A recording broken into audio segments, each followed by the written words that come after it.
বিসমিল্লাহির রহমানির রহিম। আসসালামু আলাইকুম। চলে আসলাম বন্ধুরা নতুন একটা ভিডিও নিয়ে। অনেক দিন অসুস্থ থাকার কারণে ভিডিও দিতে পারিনি। এখন থেকে ইনশাল্লাহ ভিডিও দিতে চেষ্টা করব। তো আজকে আমি একটা ছাগলের কলিজি আনলাম। পুরো অংশটাই আনছি আমি। এই জায়গায় ফেফড়া, কলিজা, তারপরে গুর্দা, তিল্লি কলিজা পুরাটাই আমি একসাথে মিলিয়ে রান্না করব। অনেকেরা হয়তো এটা খেতে পছন্দ করেন না, গন্ধ আসে, তাই তো কেটে ধুয়ে ভালো করে পরিষ্কার করে যদি একটু লবণ আর হলুদের গুঁড়া দিয়ে তারপরে যদি ভালো করে সিদ্ধ করে পানিটা ফেলে দেন তাহলে একটুও গন্ধ আসবে না।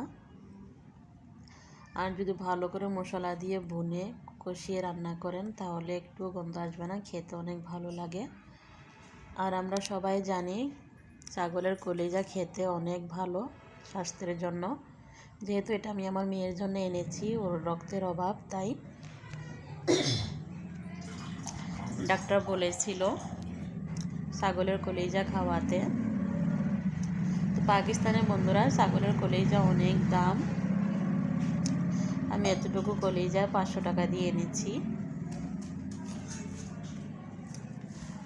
তো দেখতেই পাচ্ছেন আমি কিভাবে সবগুলো এভাবে কেটে টুকরো টুকরো করে নিয়েছি। এটা হচ্ছে অনেকেরা বলে থোর, আবার অনেকেরা বলে শ্বাসের নালি। আমি সঠিক জানি না এটা কি, কিন্তু এটা খেতেও অনেক ভালো লাগে, নরম নরম। তো এই যে দেখুন আমার কাটা হয়ে গেছে।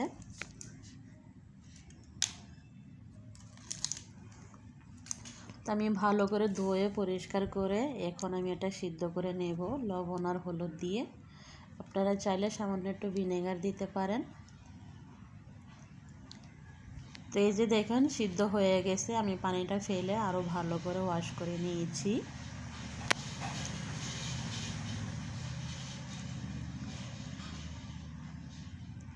এতে করে গন্ধটা দূর হয়ে যাবে।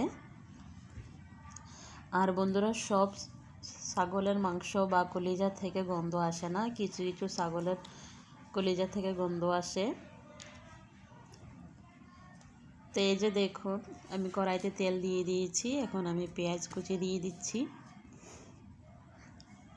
অনেক দিন যাবৎ বন্ধুরা অসুস্থ থাকার কারণে ভিডিও দিতে পারেনি। আর ভিডিও দিয়ে কি করব বলুন, বেশি ভিউজ আসে না, সাবস্ক্রাইবও হয় না, ওয়াচ টাইমও বাড়ে না। একটু একটু বাড়ে, ওইটাও কেটে যায়, ওয়াচ টাইমটা বুঝি না কেন। কারোর যদি জানা থাকে প্লিজ একটু জানাবেন ওয়াচ টাইম কেন কেটে যায়। তো এই জায়গায় দেখুন বন্ধুরা আমি আদা রসুন বাটা দিয়ে দিলাম। এখন আমি সুন্দর করে ভালো করে কষিয়ে নেব। তারপরে এই জায়গায় শুকনো মশলা দিয়ে দেব। দেখতে পাচ্ছেন আমি সব মশলা নিয়ে নিয়েছি। হলুদ গুঁড়া, মরিচ গুঁড়া, জিরা পাউডার, ধনে গুঁড়া, লবণ আর সামান্য একটু কলিজা মশলা দিয়ে দিয়েছি। এটা আমি বাহার থেকে এনেছিলাম মশলাটা।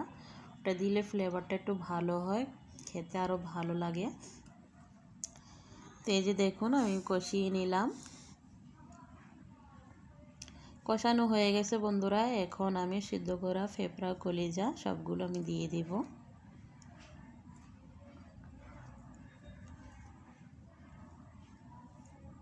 এভাবে কলিজা ভুনাগুলো খেতে ভীষণ ভালো লাগে গরম গরম ভাতের সাথে। এক হাতে মোবাইল দিয়ে ভিডিওটা করছি তাই কড়াইটা ধরতে পারছি না, দেখুন কিভাবে লড়তেছে। তো এই যে দেখুন আমি ব্লেন্ডারের জগ দিয়ে একটু সামান্য একটু পানি দিয়ে দিয়েছিলাম কষানোর পরে। বেশি পানি ব্যবহার করব না, এখন আমি মশলাটা শুকিয়ে নেব, পানিটা শুকিয়ে নেব। এই যে দেখুন কি সুন্দর হয়ে গেছে, কালারটাও খুব সুন্দর হয়েছে। তো ভিডিওটি দেখার জন্য ধন্যবাদ। সবাই ভালো থাকবেন, আমার জন্য দোয়া করবেন। বন্ধুরা অনেক অসুস্থ। আল্লাহ হাফেজ।